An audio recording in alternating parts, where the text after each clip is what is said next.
Doctor, ¿cómo está? Muy buenas noches. ¿Cómo estás, Omar? Gracias por la invitación. A ver, no, gracias a usted y varios temas, ¿no? Porque puede ser un poco confuso por qué todo el proceso de Betsy Chávez, Roberto Sánchez, Willy Huerta pasa por el Parlamento, a Aníbal Torres en realidad se le pidió la prisión preventiva, ahora lo allanan, puede ser confuso, pero en sí le pediría que hagamos un poco de docencia en este espacio. ¿A qué se debe este allanamiento a la vivienda de Aníbal Torres? Porque uno diría, ya la Fiscalía había pedido una prisión preventiva por el caso de Rebelión, que fue el 7 de diciembre. Correcto. Estamos 23 de marzo. Parece un poco largo el tiempo.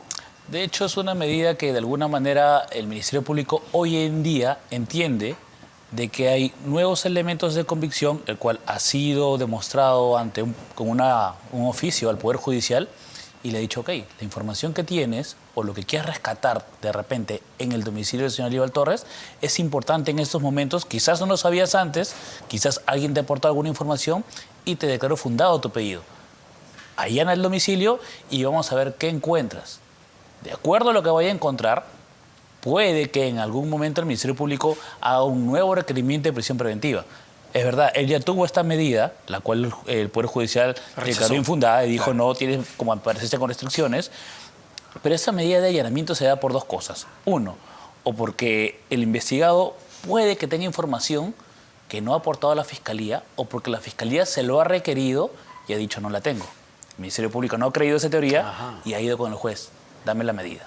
Si no me la va a entregar a las buenas, lo trato yo de encontrar a las malas. Interesante eso. Entonces puede ser una reacción del Ministerio Público ante una actitud hostil del expresidente del Consejo de Ministros, Aníbal Torres, a brindar o a facilitar la información para la investigación. Claro que sí, porque el Ministerio Público lo que entiende con esa medida de allanamiento es tratar de tener información que a la fecha no la ha podido obtener y que quizás la ha requerido o cree que esta persona la puede tener en esos momentos en su domicilio, que hay otros indicios que le llevan a creer de que documentación o laptops o teléfonos, quizás en este transcurso uno de los colaboradores eficaces ha dicho, yo tengo alguna llamada con él, o yo tengo algún correo con él. O yo sé que él tiene un USB donde está tal cosa. Correcto. Entonces, como no lo tienen a la mano el Ministerio Público, lo primero que tiene que hacer es, hago este requerimiento de allanamiento, le demuestro al juez por qué creo que a pesar de los 5 meses que han pasado, hoy en día para mí sí es factible este requerimiento y el juez va a tener que decidir si es que me declara fundado este pedido o no. El juez ha valorado todo el requerimiento y ha dicho sí, anda. Y a ver, si la Fiscalía lograra tener o recopilar nueva información, ¿podría volver a solicitar una medida de restricción más gravosa como una prisión preventiva? Claro que sí, porque de hecho lo que va a encontrar son mayores elementos de convicción, pero además, si es que el señor Aníbal Torres le han requerido alguna información que no ha querido brindar y el Ministerio Público la encuentra en su domicilio, podría fácilmente dársele presupuesto de obstaculización a la investigación. Si yo te pido que me entregues el teléfono y me dices que lo has perdido, pero lo encuentro en tu casa, ¿por qué no me lo entregaste? Estás obstaculizando la investigación que yo de alguna manera quiero solamente para aclarar, no para culparte o no. Si tú de alguna manera estás ejerciendo tu derecho de defensa a la no incriminación, pero escondiendo información, escondiendo pruebas y escondiendo evidencia, el Ministerio Público lo puede tomar como una medida de obstaculizar su investigación, con lo cual le da un fundamento para un nuevo requerimiento de prisión preventiva. Y justo, a ver, en este sustento para solicitar el allanamiento de la vivienda de Aníbal Torres, la Fiscalía pues argumenta y relata una serie de hechos y también presenta lo que es su hipótesis de lo que ocurrió el 7 de diciembre, incluso para la Fiscalía. Esto se remonta al 4 de diciembre con declaraciones claves de Sara Goray, del ex jefe de la DINI, el señor Fernández, y luego con Salatil Marrufo, y dice que esto llevó a una situación al expresidente para querer tomar una decisión de este tipo. ¿Qué rol jugó Aníbal Torres o cuán compleja es la situación de Aníbal Torres en esta investigación por rebelión o conspiración? De hecho, hay nuevos elementos de convicción del primer momento del pedido de prisión preventiva ahora que han variado. Han crecido los elementos de convicción que la Fiscalía tiene para su teoría del caso.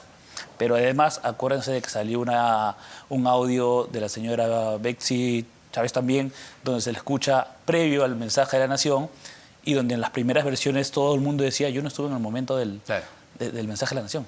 Yo no lo escuché, no sabía qué se iba a dar, pero que seguramente hoy en día la Fiscalía corrobora de que hay versiones que no son iguales y otras que tienen relación entre sí y que hoy en día ha llevado que este requerimiento, primero que el juez lo haya declarado fundado, Porque después es una observancia muy clara. Después de tantos meses, dirías, oye, ¿para qué voy a tratar de Exacto. allanar una casa que ya fácilmente se pudieron haber borrado, eliminado, destruido o cambiado de lugar?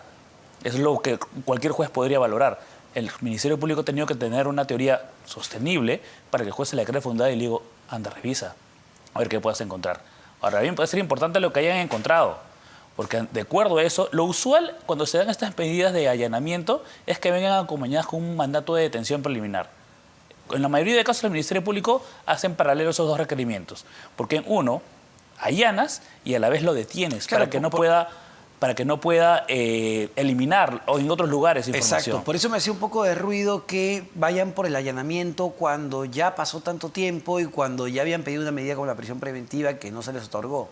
Claro, pero justamente los elementos de convicción que se han dado desde esa fecha hasta ahora... Deben haber cambiado. Exactamente. Y de alguna manera, más lo que vayan a encontrar en el domicilio, puede ser que el Ministerio Público en 10 días, en 20 días, de acuerdo a lo que encuentre, pueda hacer un nuevo requerimiento. ¿Es creíble la postura de Aníbal Torres de decir que él no sabía nada, que él desconocía y que el día del 7 de diciembre en las cámaras de videovigilancia de Palacio de Gobierno veamos pues su presencia, veamos que entraba con Pedro en su casa al despacho presidencial sin ningún problema? ¿Eso lo evalúa el Ministerio Público? Lo evalúa también no solamente con eso, sino con los discursos que daba previamente, Claro. ¿no? Como abogado, cuando fue ministro también. De hecho, había muchas nociones de que lo que se pasaba en Palacio de Gobierno, él tenía conocimiento. Los mensajes que daba previos al golpe de Estado eran completamente llamar de que algo iba a pasar en los días próximos. El alzamiento de no podemos dejarnos pisotear, de vamos a ver que los blanquitos de aquí, que las personas de acá, estamos en pie de lucha. Bueno, incluso si no, nos remontamos quizá unos días más atrás de lo que plantea la Fiscalía, en noviembre, esta famosa interpretación fáctica de la cuestión de confianza que marcó justamente un derrotero y una línea dentro del gabinete de quienes apoyan esta interpretación ilegal, porque ya había una ley expresa que te decía cómo es la negativa a la cuestión de confianza, pero Aníbal Torres interpretó como se le dio la gana, igual su gabinete, y cayó pues, y él interpretó que tenía que irse de ese gabinete. Correcto. De alguna manera daba una interpretación a la Constitución que lo que buscaba en su momento era disolver el Congreso. Exacto. Tratando de buscar esa medida a futuro. Era el objetivo. Correcto. Porque no tendrías otra hipótesis para poder haber planteado esa teoría respecto a lo que te mencionaba la norma claramente. Entonces, se buscaba ya una disolución del Congreso de manera legal. Que la quería interpretar a su forma, sí, pero trataba de darle la legalidad del caso. Ahora, con el mensaje, como se ve en los videos, se vería un poco creíble que las personas que estaban a su alrededor del señor Castillo en ese momento no tendrían conocimiento del mensaje que se iba a dar. O que Pedro Castillo era el único, digamos, que se levantó de su cama ese día, que se dijo voy a cerrar el Congreso, voy a intervenir a todo el sistema de justicia y no le comento a nadie, simplemente lo hago solito, que yo mismo escribí el documento. No, y había personas de confianza que tenía él, ¿no? El señor Aníbal Torres definitivamente era una persona de confianza del señor Castillo, todos los días era su compañero legal, cuando fue la detención también. Posteriormente también claro. Se le encuentra con él, entonces... Como su abogado, además. Correcto. Él se presentó como su abogado cuando lo detienen. Una estrategia muy hábil, ¿no? Para indicar el tema reserva de la confidencialidad entre cliente y abogado, para decir yo no sé nada y lo que él me dijo es mi derecho a no podértelo decir. Es una habilidad correcta, ¿no? De poder decir yo sabía, pero me lo dijo como abogado. Entonces yo no tengo la obligación de poderlo comentar con nadie. O sea, su salvedad que tiene de alguna manera es esa. Pero... hasta ese momento él no era abogado porque el señor Castillo no tenía una investigación. Y si la tenía, él no era abogado personado.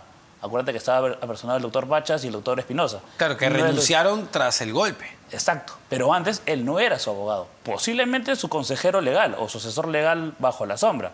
Pero formalmente en las investigaciones estaba el señor Espinosa y el señor Pachas como abogados del señor Castillo. No el señor Aníbal Torres. Ahora, la situación pasando al otro tema, la situación de Betsy Chávez, que ayer justamente el Congreso decide acusarla constitucionalmente y le quita esta protección que la Constitución le da por haber sido alta funcionaria y además la suspende del ejercicio del cargo. Pero la situación legal de Betsy en el caso de rebelión y conspiración es más difícil, más compleja que la del propio Aníbal Torres, por lo que vimos en esos videos que ella misma trae al equipo de TV Perú, ella conversa con la periodista. ¿Su situación legal es más difícil? Sí, porque de hecho su primera versión negaban los hechos, negaba de que ella podía tener conocimiento y con este video se evidencia un total conocimiento de lo que se iba a dar. Así que de alguna manera la fiscalía ya tiene, por lo menos en sus hipótesis, primero me mintió y luego salió un video donde corroboró que su versión era falsa. Ahora, lo del Congreso de alguna manera va a variar solamente en el sentido de que la Fiscalía, una vez que presente su denuncia constitucional, luego de acabar su investigación preliminar, pueda pedir una medida de coerción, como puede ser prisión preventiva, detención preliminar, allanamientos, impedimento de salida, pues ya lo tiene, pero una medida más gravosa como por ejemplo una prisión preventiva. Ya hoy día el Congreso de alguna manera le ha dicho, tú puedes pasar a la siguiente etapa, que es la preparatoria, sin ningún problema. En el caso de Castillo, por lo menos, todas las investigaciones están a nivel preliminar, ninguna ha pasado a preparatoria. Entonces, hoy en día, si bien es cierto está en una prisión preventiva es porque el Congreso le dio esa facultad para poderlo hacer. En el caso de Betsy Chávez ya podemos pasar la preparatoria y de alguna manera pedir una medida más gravosa como la prisión. Y doctor, ¿usted cree que el Ministerio Público o estén dadas las condiciones para que el Ministerio Público vaya por la prisión preventiva? Lo que tiene que de alguna manera sostener hoy día, por ejemplo, con la suspensión, es que no tendría arraigo laboral, porque el arraigo laboral que ella sostenía era que era congresista. Claro. Ya no lo tiene. El Ministerio Público tiene un elemento más, de alguna manera como estrategia, como ajedrez, de decir, si se la plantea hoy en día a lo de ayer ella puede decir en una audiencia, yo tengo arraigo laboral, que es uno de los requisitos que te pide la norma para que no te den la prisión preventiva. Hoy no la tiene, que es algo lo que también el señor Castillo fundamenta desde prisión. No tengo arraigo laboral porque estoy en prisión. Escúchame, ningún preso tiene arraigo laboral. No tengo arraigo domiciliario. No tienes porque estás en un penal. No tengo arraigo familiar. No lo tienes porque tu familia está en asilo, asilada políticamente. No es porque el Ministerio Público se lo haya quitado. Entonces, de alguna manera, hoy en día la Fiscalía tiene un arma más al no tener un arraigo laboral, pero seguramente está definiendo bien sus elementos de convicción que tiene para poder postular una medida tan gravosa como es esta de la prisión preventiva. Porque entiendo que en las últimas semanas también la defensa de Betsy Chávez y la propia Betsy Chávez han ido tomando acciones como el entregar su pasaporte diplomático, que le otorga el hecho de ser congresista, el de incluso mandar una carta a la Comisión Permanente diciendo que se allana a las investigaciones. Ayer también la escuchábamos en el Pleno del Congreso diciendo que se allanaba a la decisión que toma el Parlamento, que ella quiere colaborar con la justicia y que claramente, entiendo, buscaría tener o mostrar una defensa, una actitud positiva frente a la investigación. Como abogado defensor y litigante te podría decir, la entrega de pasaporte hoy en día ya es un mero saludo a la bandera. Sabemos que por temas de tratados, un ciudadano peruano puede viajar por toda Sudamérica solamente con el DNI. Entonces, entregando el pasaporte, ya sea diplomático o el de persona natural, igual puede salir del país. El tema es si es que efectivamente tú has tenido algún tipo de comportamiento que te venga a relucir tu peligro de fuga. Indiferentemente de que puedas tener el pasaporte. Tengo más de un cliente que pueda tener su pasaporte y no tiene impedimento de salir del país y no quiere decir que se vaya a fugar. Y el Poder Judicial lo que de alguna manera valora es tu comportamiento dentro de la investigación. Si desde que tú fuiste investigado acudiste a todas tus declaraciones, a todas tus citaciones, si declaraste de alguna manera lo que te preguntaban, porque es verdad, uno tiene el derecho a guardar silencio, pero de alguna manera a la Fiscalía le genera algo de sospecha no poder dar tu versión.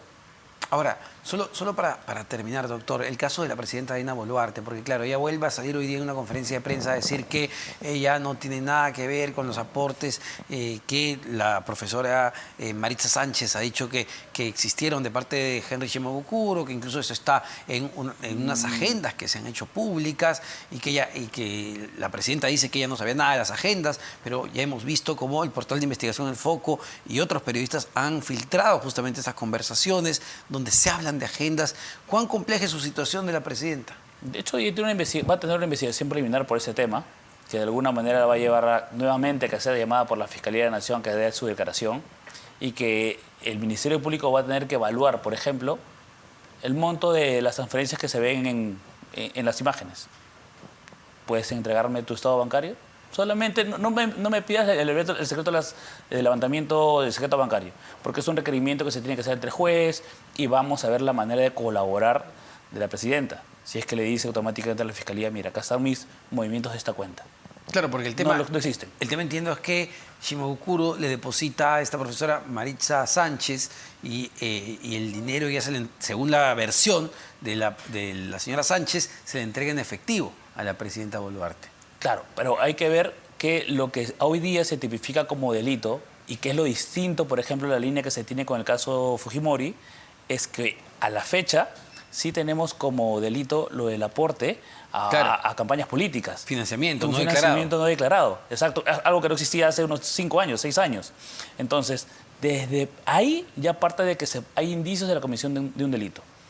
Cómo es que se movía ese dinero, cómo es que pagaban estos estrados gigantes que se ven, cómo es que pagaban las movilidades, por qué te trasladaba la movilidad de una persona natural, en base a qué. Y ahí, ¿cuál es el nivel de responsabilidad? Porque claro, tiene que ser, o el responsable es el candidato presidencial, o pueden ser los otros candidatos también, porque ella era candidata a la vicepresidencia.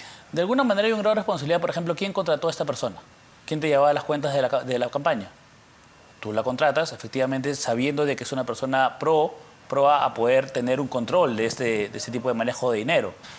Si de alguna manera tú no tuviste la capacidad de contratar a una persona que efectivamente pueda tener una profesión idónea a lo que estaba haciendo, que era llevar un registro de la contabilidad, de los aportes de campaña, de poderlos declarar, de alguna manera tu responsabilidad también te lleva a dar de que puedas ser un investigado en el tema penal. No contratas, por ejemplo, a un pintor para que te lleve la contabilidad de la campaña.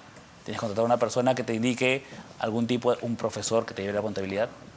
Es algo un poquito... Claro. Ella lo que dice es que se le envió el expresidente Pedro Castillo, pero vamos a ver qué es lo que determinan las investigaciones. Muchísimas gracias, doctor Peña, por esta entrevista. El doctor Juan Peña, abogado